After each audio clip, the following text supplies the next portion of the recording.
Houston, Texas, April 28, 1967, 8:15 a.m. The Federal Induction Center sits on San Jacinto Street, a squat concrete building with American flags hanging motionless in the humid morning air. Inside, fluorescent lights hum over linoleum floors. 26 young men stand in a processing room, most of them poor, most of them black or brown, all of them drafted to fight a war 8,000 miles away in a country most of them couldn't find on a map before their notice arrived. Muhammad Ali stands among them, 25 years old, 6 feet 3 inches, 210 pounds of muscle, the heavyweight champion of the world, the most famous athlete on the planet, and the only man in this room who doesn't have to be here. The only man who could have avoided this moment with a single phone call, a single compromise, a single step backward from the line he drew in the sand 2 years ago. He's wearing a dark suit, white shirt, thin black tie. His face is calm, but his eyes are active, watching everything, processing everything. The other young men keep glancing at him, some with respect, some with confusion. Why is Muhammad Ali here? Why isn't he on a movie set or a training camp or anywhere else that famous rich people go when the government calls poor people to war? An army sergeant stands at the front of the room. He's maybe 35, crew cut, press uniform, clipboard in hand. He's done this hundreds of times. Processed hundreds of draftees. Watched hundreds of young men take the step that transforms them from civilians to soldiers. Most of them scared. Some of them angry. All of them powerless against the machinery of the federal government and the selective service system. The sergeant calls names. One by one, each man steps forward when called. Each man takes the oath.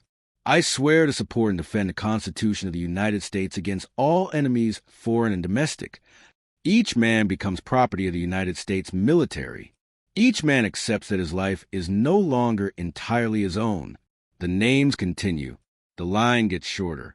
Ali stands still, breathing steady, waiting for his name. Not the name he chose for himself. The name the government insists on using. The name printed on his draft notice. The name that represents everything he left behind when he joined the Nation of Islam 3 years ago. Cassius Marcellus Clay. The sergeant calls it loud. Official. The room goes silent. Everyone knows what's about to happen. This moment has been building for 2 years. Since Ali first said he wouldn't fight in Vietnam. Since he said, I ain't got no quarrel with them Viet Cong. Since he refused to be Cassius Clay anymore and demanded the world call him Muhammad Ali.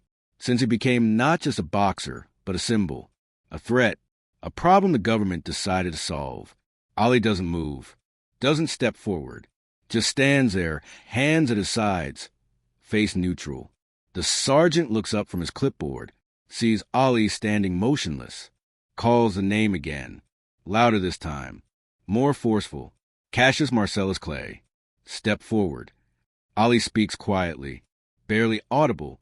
That is not my name. My name is Muhammad Ali. The sergeant's jaw tightens. He's not interested in theology or identity or religious freedom. He's interested in following procedure. He says louder now, annoyed, the name on this document is Cassius Marcellus Clay. When I call that name, you will step forward and take the oath.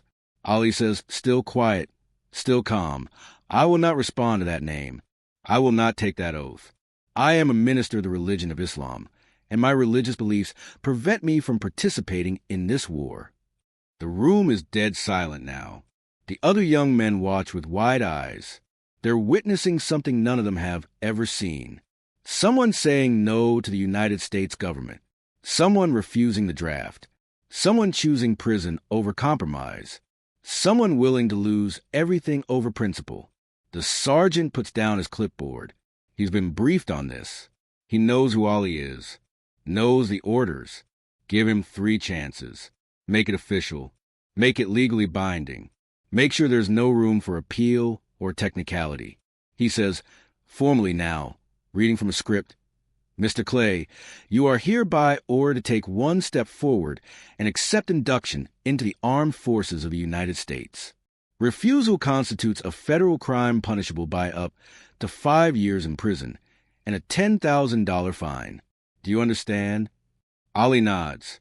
I understand, and I refuse. The sergeant makes a note, calls the name a second time. Same procedure, same refusal, same note, then a third time.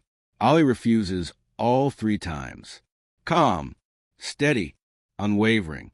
Each refusal another nail in the coffin of his boxing career. Each refusal another step toward prison. Each refusal another demonstration that he means what he says. That this isn't performance. This isn't publicity. This is conviction. The sergeant tells Ollie to wait in a separate room. Ollie goes. The processing continues.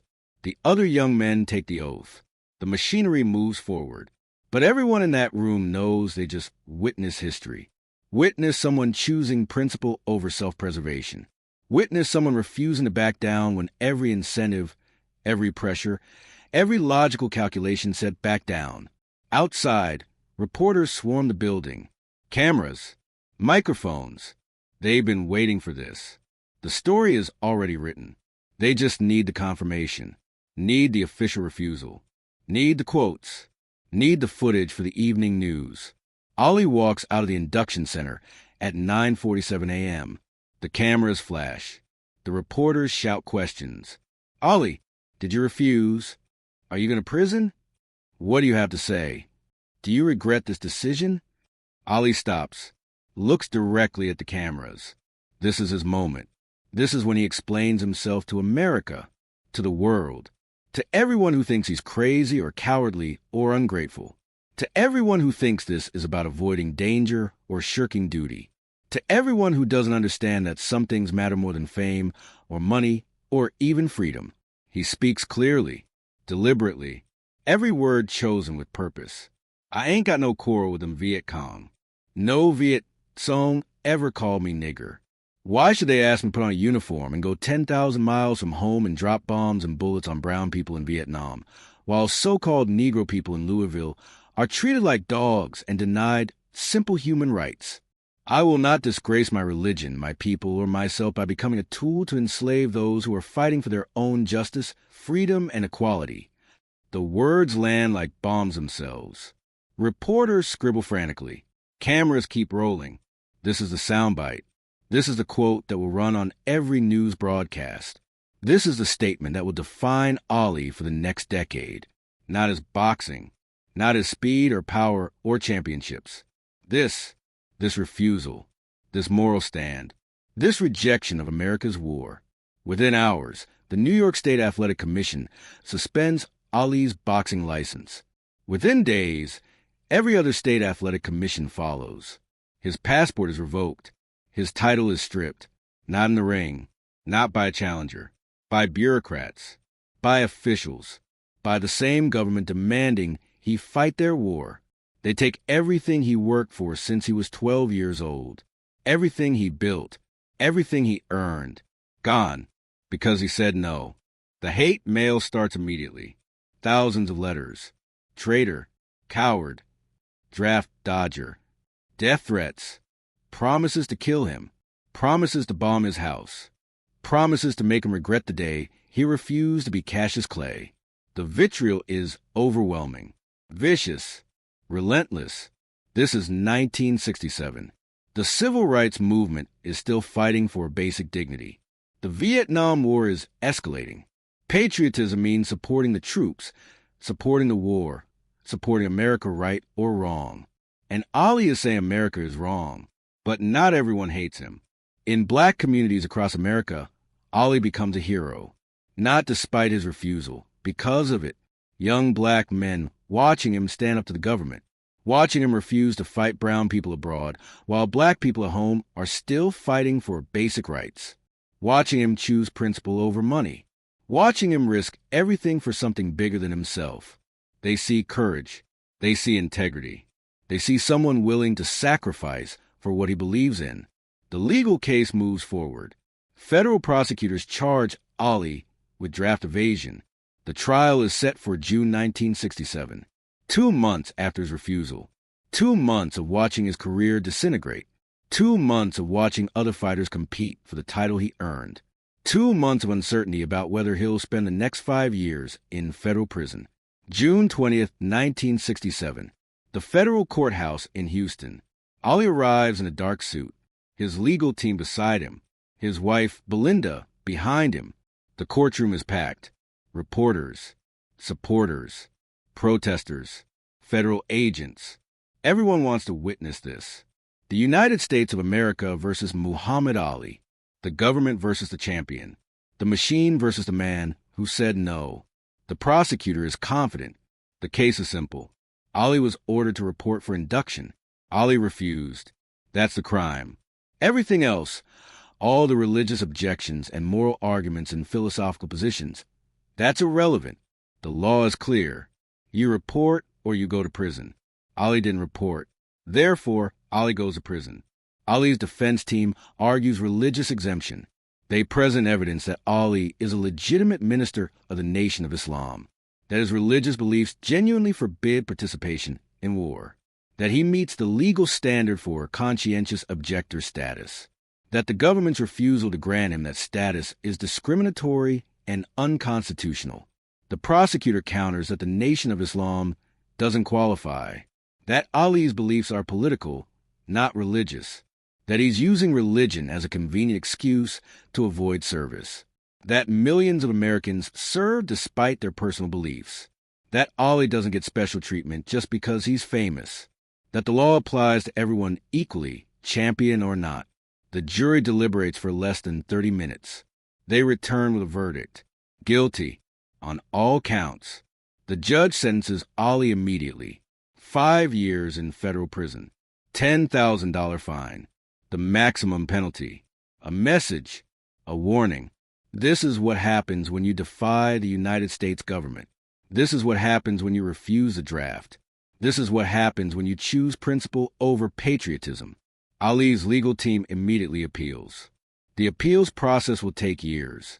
During those years, Ali remains free on bond, but he cannot box, cannot fight, cannot earn the living he's trained his entire life to earn. He's 25 years old, peak athletic condition, prime of his career, the best heavyweight on the planet, and he's banned from doing the only thing he's ever wanted to do. The years crawl by.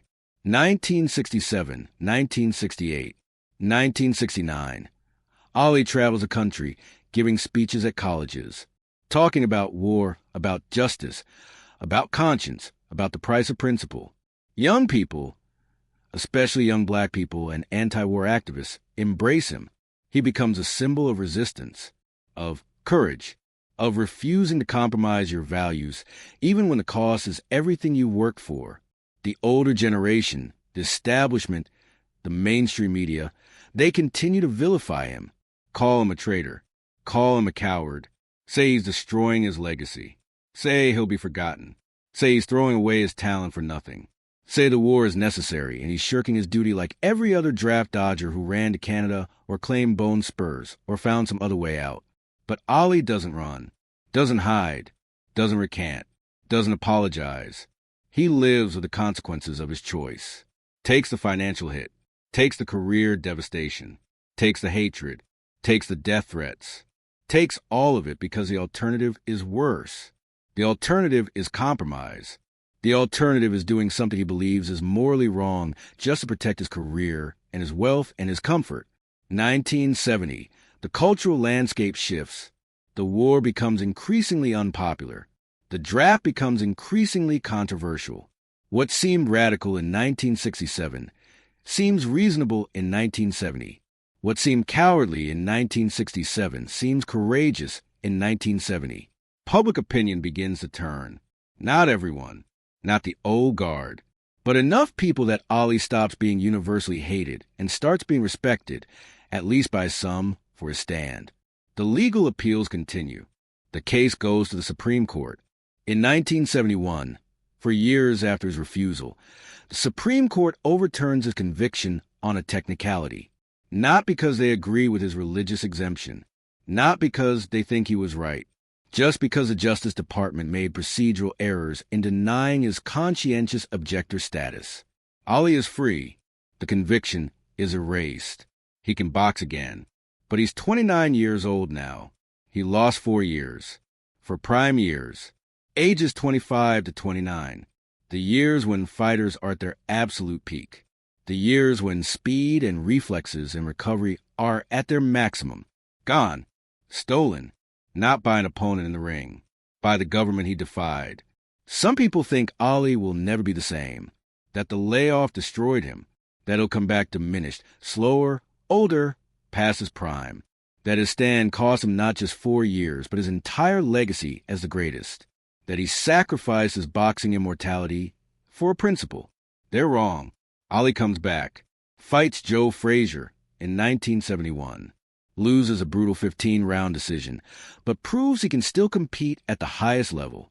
Fights his way back, beats George Foreman in 1974 in Zaire, reclaims the heavyweight championship, becomes champion again at 32 years old, after 4 years away, after everyone said he was finished, after the government tried to break him, after he proved that principle matters more than convenience. Years later, a reporter asks Ali if he regrets his decision, if he regrets refusing the draft, if he regrets losing 4 years, if he regrets the hatred and the threats and the financial devastation, if he wishes he'd just taken the oath and serve his time and come back with his reputation intact. Ali looks at the reporter like the question doesn't make sense. Says, I wouldn't change anything.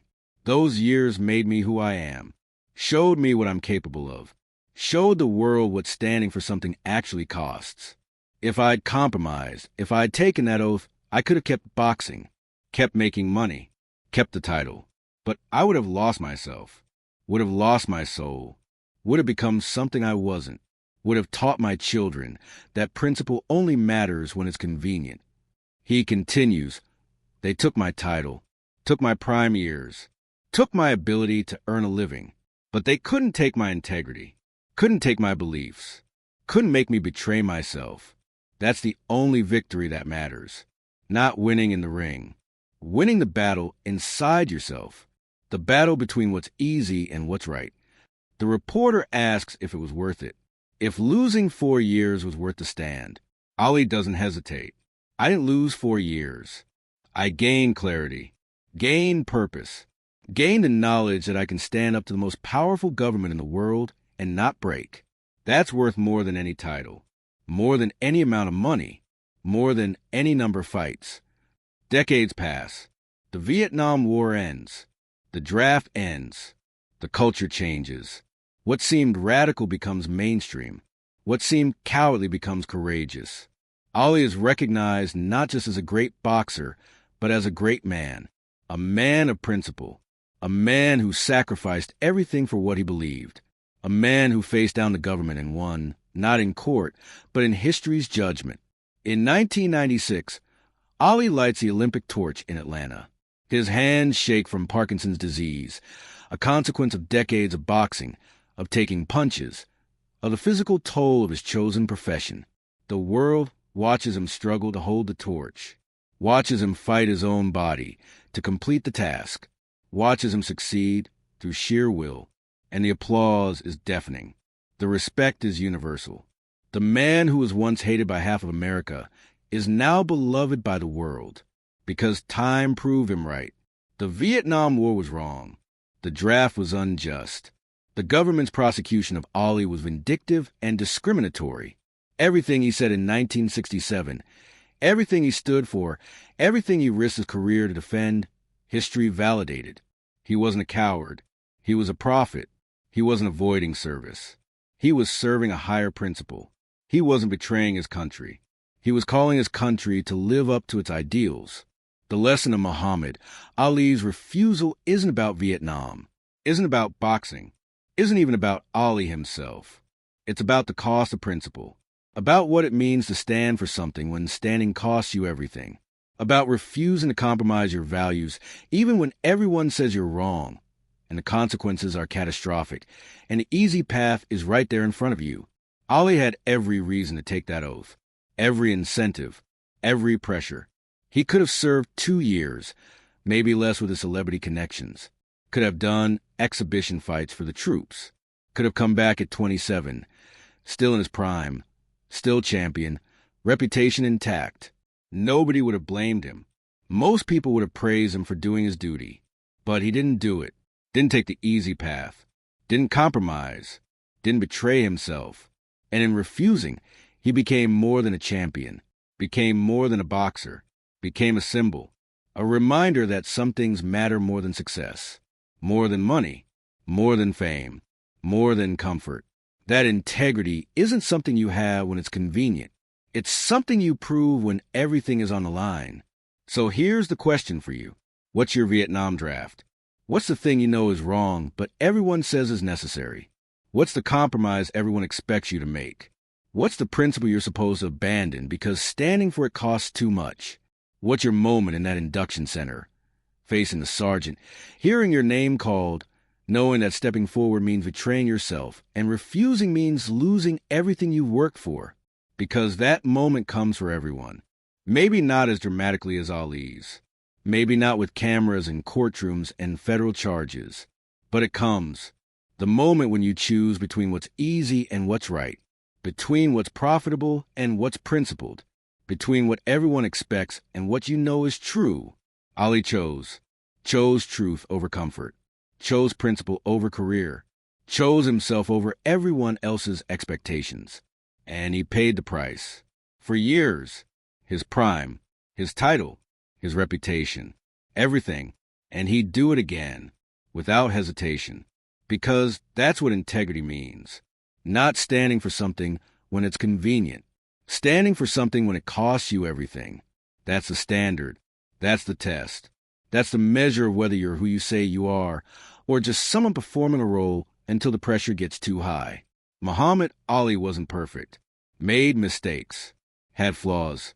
But on April 28, 1967, he was exactly who he claimed to be.